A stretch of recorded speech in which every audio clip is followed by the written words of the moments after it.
Mental Health Awareness Month. Also happens to be Father's Day this month, so we're going to two birds, one stone.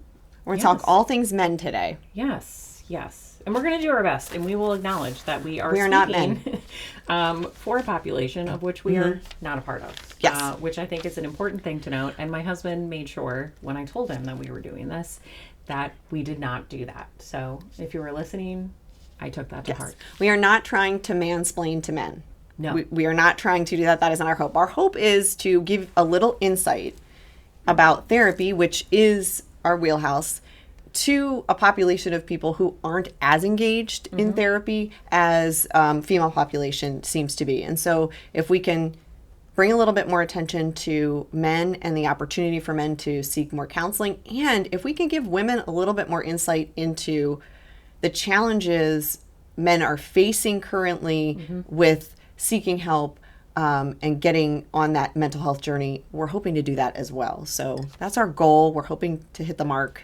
And if we don't, please feel free to let us know. Yes. Kindly. We're inviting, constructive feedback if we don't. One of the things I will say, actually, and I think this has a little bit to do with the field I came from, substance abuse. So primarily when we talk about external factors of reasons for seeking treatment, a lot of women, there's like internal factors or relationship factors or things like that kind of cause people to seek treatment. And so for men, a lot of times there's external factors. So there might be like legal reasons, sometimes relationship and sometimes job. So I actually predominantly worked with men because I worked in substance abuse. So there was a lot of legal involvement, which is I'll seek treatment because someone is telling me I have to. However, I will say, as having left that so many men, after the legal requirements fell off, stayed. Yeah. And to this day, so many of the clients that I see, at least half are men. At least half are men. And that's, I think we can both agree on that. After, 20 plus years in the field, I can say one of the most positive changes I've seen is how many men are now at least open to the idea of trying therapy, right? Where you're absolutely right. Before, we would see most men in either drug and alcohol treatment centers, or we both did both drug and alcohol treatment centers, but we also both did legal. So if you had to go see a particular therapist as part of your probation, we did those as well. So there were consequential reasons that people had to seek therapy, and specifically men in those situations. But yeah, I think it's really grown. And what I love to see over the past, I would say 10 years or so, is I have seen a lot of men who also work very difficult jobs, who often don't support seeking therapy. So people who are first responders, people who are working in law enforcement, security, protection, who are typically not ones to come to therapy often, are now really starting to be like, this job is hard. I don't want it to affect how I see the world or how I see their things. And so they're gravitating more, which I love to see that. I love it. Yeah. So they're coming, and that's a good thing. Yes, it is a good thing. So let's talk about how it shows up for men, which I think is a little bit different, and so it's important to note. So one of the ways it shows up is anger as a mask. So irritability, instead of like feeling sad or crying or something like that that you might typically associate. Did you have? So I think too, I think one of the things that I definitely wanted to kind of express in talking about this today, and I hope I'm hitting the mark with this, is I think there's still this very strong, we're going to talk about stigma in terms of men and therapy, but I think as women, and I could get a lot of negative feedback from this, and I will accept that, but as a woman who is married and has children, I think there is still, now financial situations aside, so let's just take that aside, I think that sometimes we still operate on the idea that staying at home and raising kids is an option in some aspects, right? Taking a break from the workforce and staying home to raise the children is an admirable, very still coveted role we can play. And we can put our career aspirations on hold, and we can do that. But I think we do need to recognize that still to this day, even as modern as we've become, men still do not have that freedom. Correct.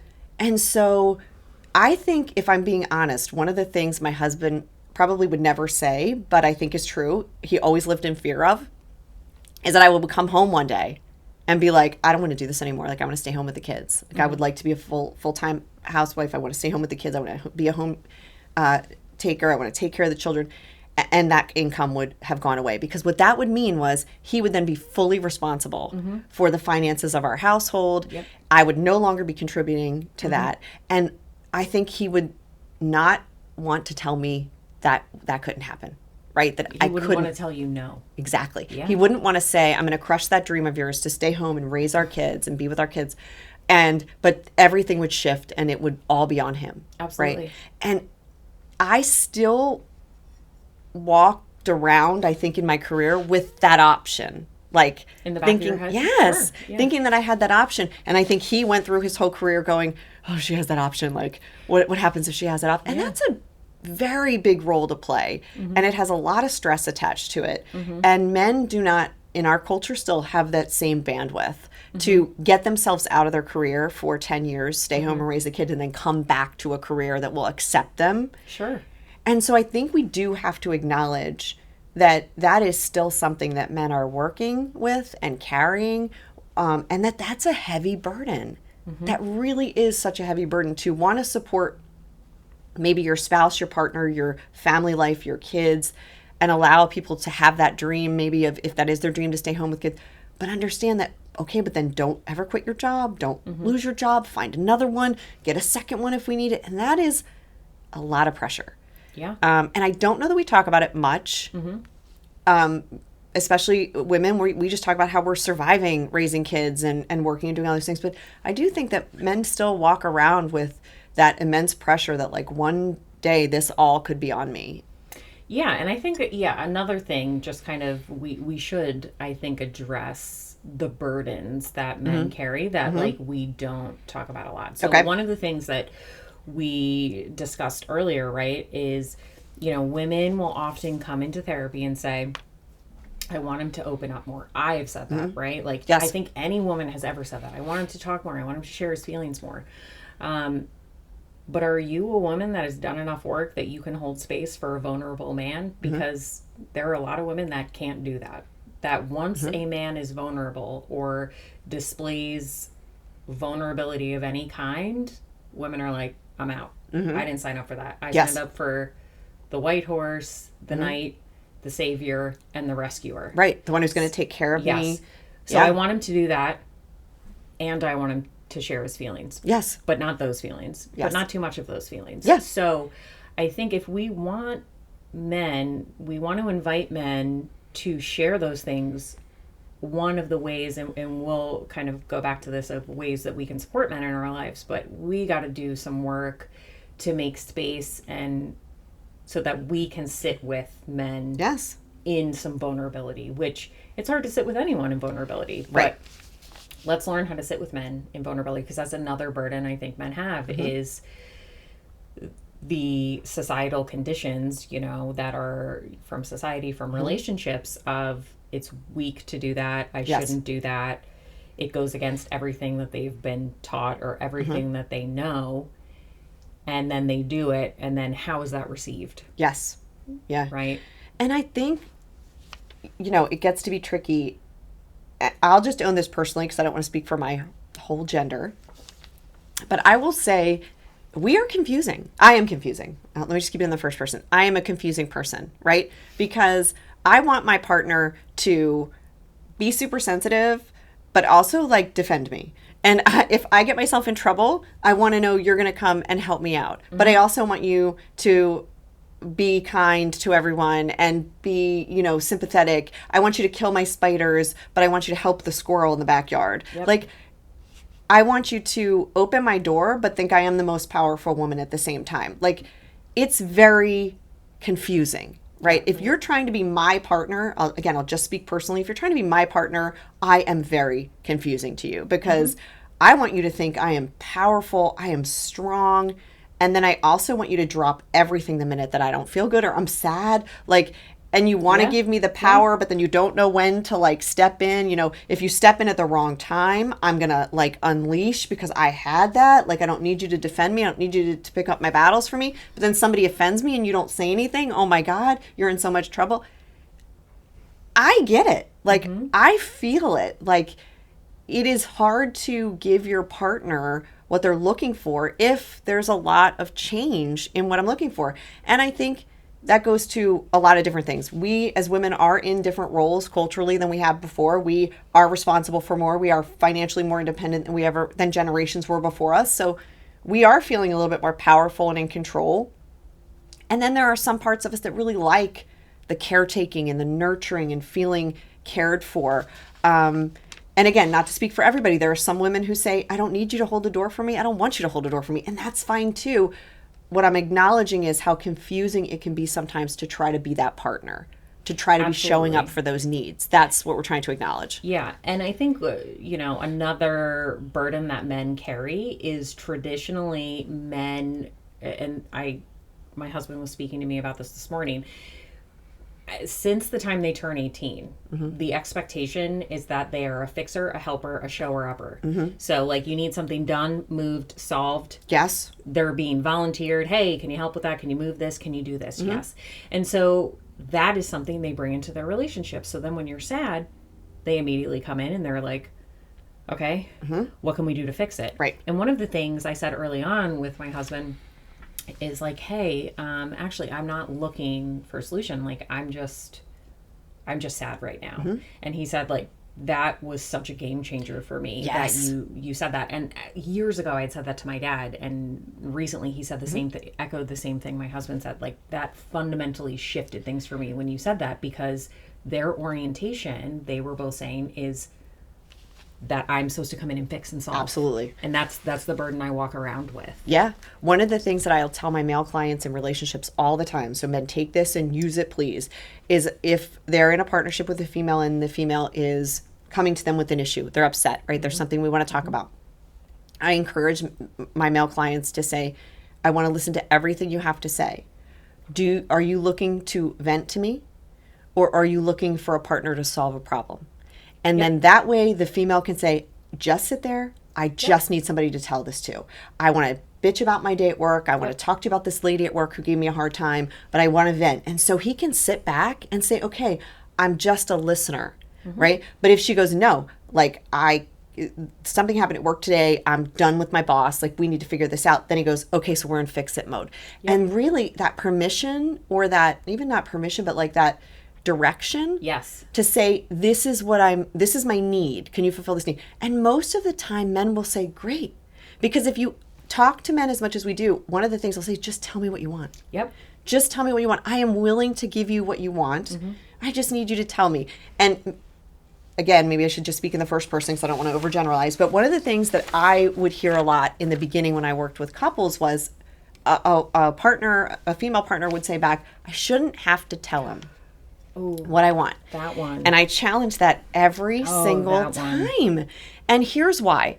First of all, we would tell our girlfriends what we want, right? You called me up, you would be like, I need to get out, let's go. Meet me for coffee, I'm going to vent, right? I didn't need to look at you and say, I feel like she needs to go get coffee somewhere. No, you would say, I got to get out of here, meet me now, let's talk, right? So we would be direct with our friendships. Why wouldn't we be direct with our partners? Why are we waiting for them to read the mood that we're in, right? That's just unfair. Yeah, it's not a partner's job. That's not a partner's job. Right. Absolutely. And there should be no reason why I can't be, right? Like, there's no reason why we cannot just state what we need. Just say what we don't have to expect somebody knows, right? Like, and so I give this example sometimes too, that like, I am somebody who will take care of a lot of the stuff in the household, right? My husband would never, ever, ever walk by a desk and put his finger and be like, don't you see all this dust? Ever. There could be 3 inches of dust. The man would never notice, right? Never notice, right? But if I walk around so angry that he doesn't dust, I'm walking around angry at him, I'm resentful to him. But here's the thing. If I ever walked up to that man and said, could you dust? It's really, he'd be like, yeah, sure. He'd say, where do we keep the stuff? But he would get it and he would dust. Do you know where we keep the cleaning Do you know where it is? Do we have any? What do we use for that? He would say all those things, but he would do it. If I'm stuck on the fact that I shouldn't have to ask him to do it, I lost the battle with myself. It was a stupid battle I played with myself and lost. Play stupid games, win stupid prizes. Yes, because do I just want the dusting done? I do. If Kate walked in and I was like, hey, if I have Windex, can you dust? She'd be like, yeah. I wouldn't be mad at you. I wouldn't be like, Kate should have just known. Yeah. Like, it's silly. It's like this game we play where you're trying to convince yourself you're not on the same page. And in the same respect, my husband does the lawn. I've never done the lawn in 28 years. I've never done the lawn. I never look at the lawn and say that grass needs to be cut because it's not my responsibility. I don't touch it, right? So in the same respect, he never looks at the dusting and goes, it needs to get dusted, right? So it's okay. Like, it's just, they don't notice. Yes, they don't notice it needs to be vacuumed. I get it. It can be frustrating. It's his house too. I get all those things. But you could just say, babe, would you vacuum? And if he says yes, that's it. Now, if he says no, it's your responsibility, it's your house. Okay, then we got a whole nother conversation going on about the dynamics of the relationship. But if your partner is willing, just say what you need. Just give him a GPS. Yeah. Right? You're an anxious driver. Right? If I was like, Nina, you're going to Philly, no GPS, go. You're like, I'm out. I'm out. Right? But if I give you clear instructions of how to get there, you're like, I am in. I mean, maybe. Thank you for... I am sort of in. What's the parking situation? Thank you. Yeah. Thank you for hearing me. Yes. Another thing I think that, and this isn't gender specific, but I think is good to mention, right? And I have been in this place, like, tell me how you're feeling. And a lot of men will default to like, I'm fine, I'm tired, like that's not a feeling. And there is a term called alexithymia. You're familiar? Yes. So alexithymia is defined. I'm just going to read you the definition for all. Is difficulty identifying, labeling, or describing emotions. So people have feelings. They just don't really have language or the capacity to describe them. And I see that all the time with my clients, all the time. So it's not that people don't have feelings. And I think that's a big complaint, especially with like couples. Yes. Where it's like, they don't even care. Right. They don't give a shit. Or how many times somebody has said to a male partner, you just don't have any feelings. Yeah. You don't care. And it's like, oh no, they do. They're having a really hard time figuring out A, what they feel, B, how to express what it is they feel. And we talked before about developing that like emotional fluency that can be really helpful. And that's why I have everyone, male or female, it doesn't really matter, do the feelings check-in so that we can develop the emotional fluency so that we have a better sense of like what the hell is going on internally so that I then can express it outwardly. But that's another burden that like because of how masculinity, the concept of masculinity, right, is no one talked about feelings to you. So you talk about emotional fluency. There was zero, like none. So no one taught you how to identify feelings, how to express feelings. So that is not a skill that you had. So now you're trying to learn it as an adult. A new language. And then you're getting shamed because you don't have that skill set. Yeah. Yep. Yeah. And I think too, just to speak on the cultural thing, we do have to go back to what are we teaching young boys? And yes, we have gotten much better. I think we are creating a lot more space for young boys to learn emotions. You can have a million opinions on how, what we're doing with children in terms of emotional outlets, too many emotional outlets. Like lots of people have lots of opinions on, the development of children currently. But at least we are trying to allow boys to have more feelings and connect more with the emotions that they're having. But remember, the people that you're in a partnership with, did they have that experience? Probably not. Were they connected to a lot of emotional outlets when they were young? Probably not. Boys are still to this day, very much told to suck it up, don't cry, be tough, be a protector. Like those are still things that we are instilling in boys, and that makes it then very difficult for them to be these open, sharing, emotionally connected people as they become adults. And I will say, because I know there's this concept of like, we don't need someone else's undiagnosed son. But I will say, as the mother of a son, it's like, I'm trying to put someone out there in the universe that is not going to do, like, that is taught something different. Yes. Right? And I very much understand that the privilege of what I do for a living and the awareness that I have is the thing that allows me to do that. That's not a given. Yes. That's not the standard. Yes. Right? Yeah. And in raising a son too, and I don't know if you feel this way, but I do feel I do this. Like with my son, I feel like I'm trying to make sure that he becomes a safe person for women in the future. And that's a lot to put on, young men. And I understand that. But there is, and we'll talk about this in a minute, there is just such still a strong male population of people who don't hold a safe space for women. They don't. Absolutely. Right? And so I think in raising sons, we're also just trying to put out there a better, safer men. People who can be an ally for women and still hold spaces being men, right? Like, but still just, and it's a lot of pressure to put on a kid. Like, my son has, 2 sisters. And so we're always talking about, again, like you want to make sure that you're kind to women and you make sure, if you see somebody who's being harmed, but that's a lot to put on a kid, like that your responsibility still is to protect in some way, shape or form, or to just be an ally. And it's a lot because I don't know that my girls have been growing up with the same, I'm still teaching them how to protect themselves, but we don't teach them how to be allies for men. Like it's not the same. So we have to recognize there's still that, it's very different. Yeah. I say to my son all the time, like, this, you're probably going to talk about this at some point on a couch somewhere. Right. And Right. That's okay. Yeah. But here's what I will say in raising a son is, yes, be an ally for women, but also we talked about like learning to hold space, be an ally for men, because like men need safe spaces too. And I used to run a men's group and it was very well attended. And when I stepped down from running the men's group, a man was taking over to run the men's group. And shockingly, there were a lot of men that were very unhappy about that. I bet. And I said, like, aren't you guys, like, it's a men's group. Now it's going to be a for real men's group. And they were like, like, I feel much safer talking to a woman. Like, no, I don't like that. I don't want that. Again, because I don't think they feel, to your point of like creating a safe space for men, I don't feel that they think another man, I think there's judgment feelings there where you feel especially like, when it's the man kind of looking down, because there already is that weird dynamic with there like is. The helper is like I'm up here and you're because when you do group therapy it is a little bit like a teacher classroom kind of feeling sometimes, so there's a hierarchy there, but I can absolutely see that. Okay. Going back to, we'll just quickly go over kind of how it shows up for men. So we mentioned anger is a mask. Do you have some other ones you want to? Well, no, go ahead, because I'm going to caveat off of some of the things you're about to say. Go ahead. Withdrawal and isolation, pulling away. A lot of times for men that can look like doom scrolling on a phone, spending a lot of time on a phone. The distractions. Or like being around the family but being on a phone. I think it can look like that a lot of times. So you're there but you're not really there.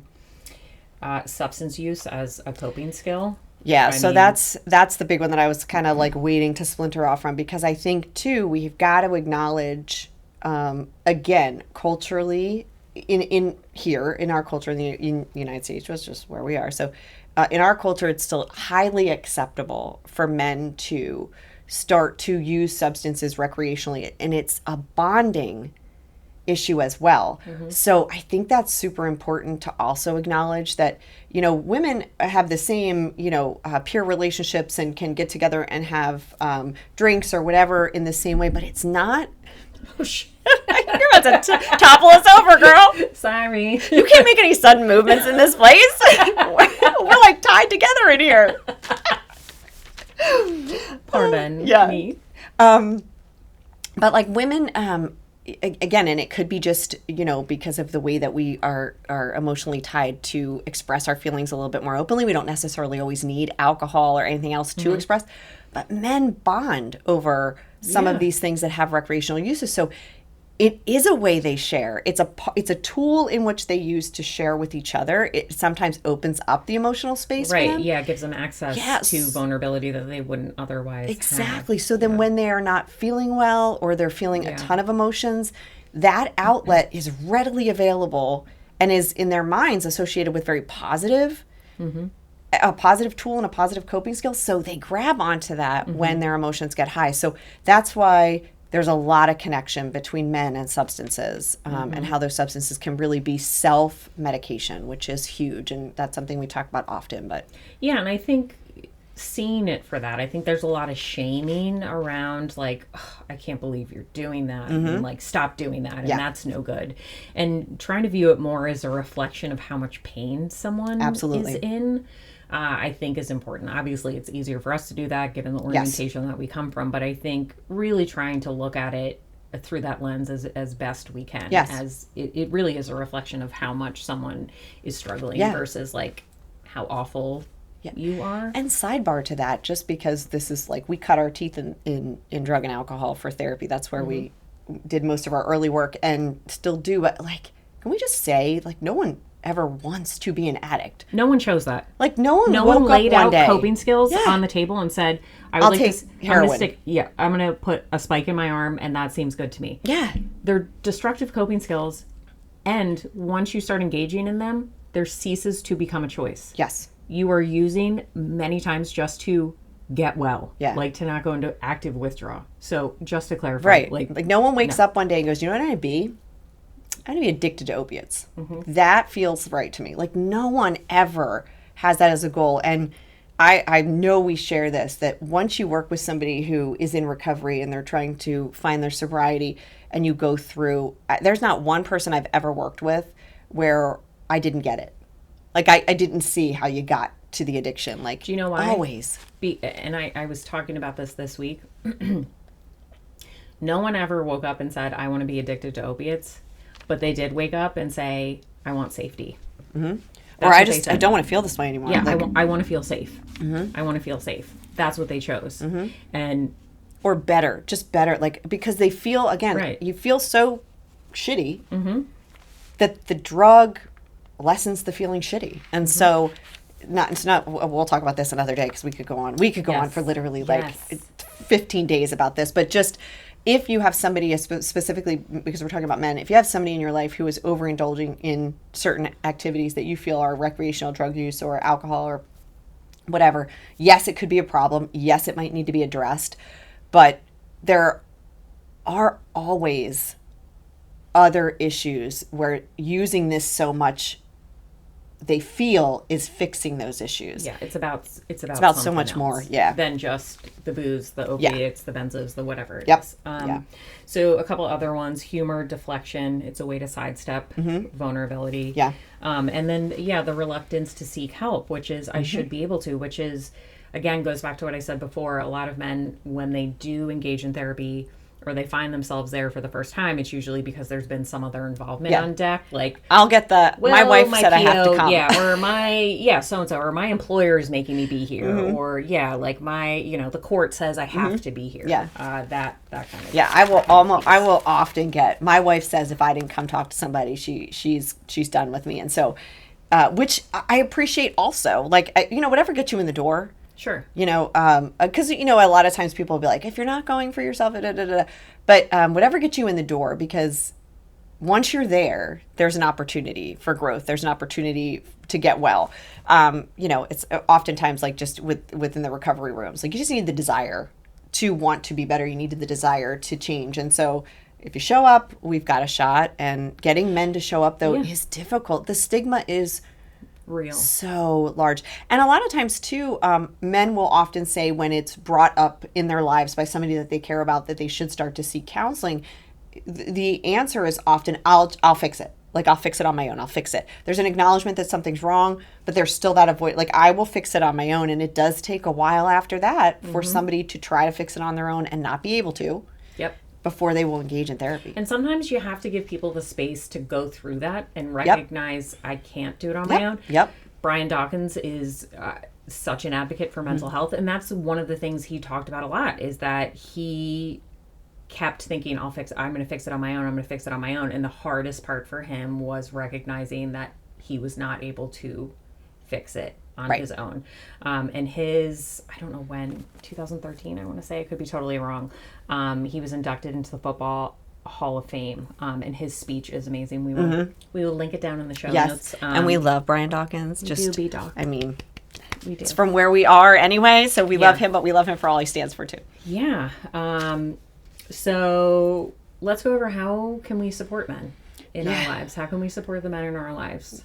So one of the things that we were talking about before we did this was we are still such advocates when we talk to men in our offices as soon as we can meet them. One of the things we start to hit right away is just their overall physical health, because that is still something that men, I don't know if avoid is the right word. I think it's just they don't prioritize their health. And I think that goes to how they just feel in terms of their role in our society and their role of their families. It's like, I just need to keep going. I need to just keep working. I need to just, like, how I'm doing is not that big of an issue. And I've got aches and pains and things that need attention, but it doesn't really matter. It's not worth the copay. It is worth the copay. It is worth the attention. Your health does matter. You all need to have a primary care. So many men I talk to, no doctor on record, haven't seen a doctor in years. Literally a decade. Last time they've had a physical was if they needed a job. Like if they were going for a new job and the job said, you got to get a urine drug screen, you got to do this, and this. We need to create an environment where we are encouraging men to prioritize their physical health. We need to start there. And I think we need to be mindful about the language we use. Like, this is going to be a big one. How can we support men? We need to stop saying, you need to, you better, why don't you, you need to take this serious. A much more effective tool is, you haven't been to the doctor in like 5 years. I feel really concerned and worried because I love and care about you. So when you make a request, framing it by saying, this is really important to me. This is something I need. So I'm going to make this, even if it's therapy, it doesn't matter what it is, whatever you're asking, go to your primary care, get this checked out, exercise, it doesn't matter. I am asking you this because this is really important to me as your partner, as your spouse, as your whatever.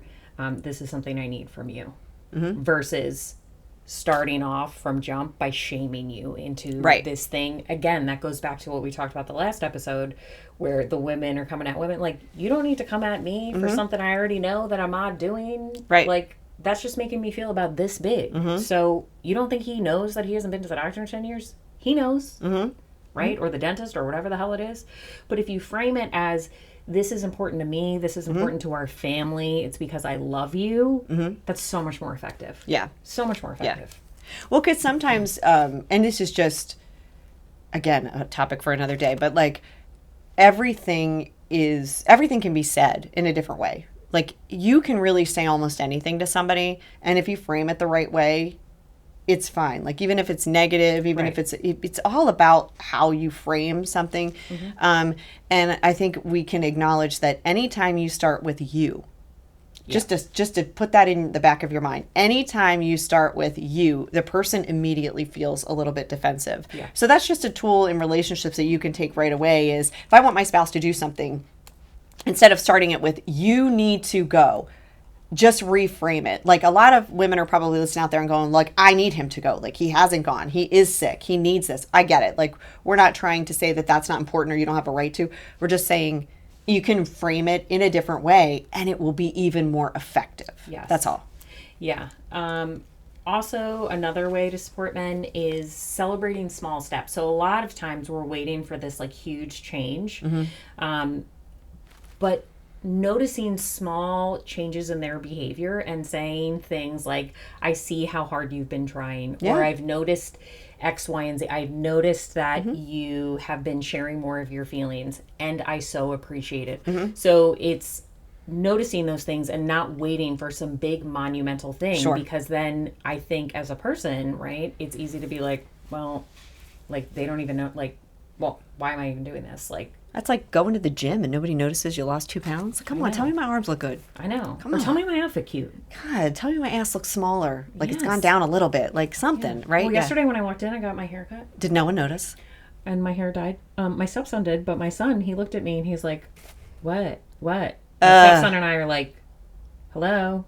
I'm like, and he was like, I think it's because you've gotten your hair done like that before. That's why I didn't notice. Jesus. I was like, that was the incorrect answer. Correct. Yeah. See, we all need to be spoken to. Like, just notice the small things. Yeah, but so notice the small things. That's really important. Also, check in. Like, don't wait for a crisis. And another thing that can be really helpful is instead of saying like, "Ugh, you're doing this," that, you know, I'm thinking or feeling like I'm really worried about you. You can say like, hey, I noticed you did X, Y, and Z, and point to a behavior, right, that they're doing, which is like, hey, I noticed you really haven't been like talking as much. Are you okay? I've noticed like a check-in. Yeah, I noticed you've been sleeping a lot. Is everything okay? I've noticed you haven't been playing golf. Is everything okay? So doing that instead of saying like, something is wrong with you. Yeah. Like, we need to talk. Something is wrong. Like, when's the last time you played golf? When's the last time you cleaned the bathroom? Right? Or something. Yeah. And I think too, one of the things that is effective with couples is this thing if you can just keep this in your mind, frame it however you would frame it with one of your closest friends. Right? Because honestly, if your relationship is one of your closest people in your life, if your partner is your best friend or up there with your best friends, are you speaking to them the same way you would speak to your friends? Yep. So if your friend, you hadn't heard from her in weeks, she said she's not coming out to certain things, she hasn't been showing up, would you call her and be like, you need to figure out what's wrong with you? Like, what is up with you? No, you call and be like, girl, I haven't heard from you. Yeah. You good? What's going on? Do we need to meet? And so just when you're going to frame these things, if your husband needs to go see somebody, hasn't done it, is drinking too much, whatever the case is, just in your mind go, how would I call my friend? How would I approach my friend with this? And use that same language because we are just trying to understand like how to be supportive to these people that we truly love. And I think we do speak differently to the women in our life than maybe we do to the men in our life, and just try to figure out, okay, if I give the same grace to him that I give to my girlfriend, if I say it the same way, will I have the same positive effect? Just try it. Yeah. So one of the last things, and this goes back to kind of what we were talking about, that a lot of, women would like, but hold space for men without fixing. And I think is what we love to give you a solution, a link, a phone number. Resources. We're like the resource queens. To give it to you. But let people have the autonomy. Like, I'm not going to... Have you checked out this place? I found this great therapist for you. Do you want to work? I think this would be great for you. Let people have the autonomy. Let them know that they know they can come to you, right? For resources, but let them have the autonomy to do that, because let them take ownership in what their healing journey looks like versus you dictating like, I know what's best for you. I know what you need. Yeah. I know what you need. You need this, this, and this. Yeah. It's funny. So I was watching this. I follow this one couple on TikTok, and the reason that they have like thousands of views is that the husband keeps a list of things that the wife has said to him that he could never repeat to her. And it is so on point, right? Because it's like, it's so cute and they're a lovely couple and they're really doing it as a joke, but he'll say things like, she said, like, go pluck your eyebrows. I've never seen anything look so terrible. And he's like, could you imagine if as a male, if I said that to her, like, go pluck your eyebrows. And so what they tease out is that like we do say things in a different way. Like to your point, like a wife might come be like, hey, Planet Fitness is having a special for the next 3 months. You need to go. Like, but if they were to say that to us, and my husband was like, you want to Planet Fitness anytime soon? I'd be like, you packing your bags anytime soon? Like, what the fuck are you talking about? Like, fuck out of here. So, but like, coming at me with your Planet Fitness. Right? But I would come at him with Planet Fitness, right? Like, we do. Where's like your Peloton? Seriously, he's like, there's some dust on that treadmill. You're like, oh, that dust you notice. That you notice.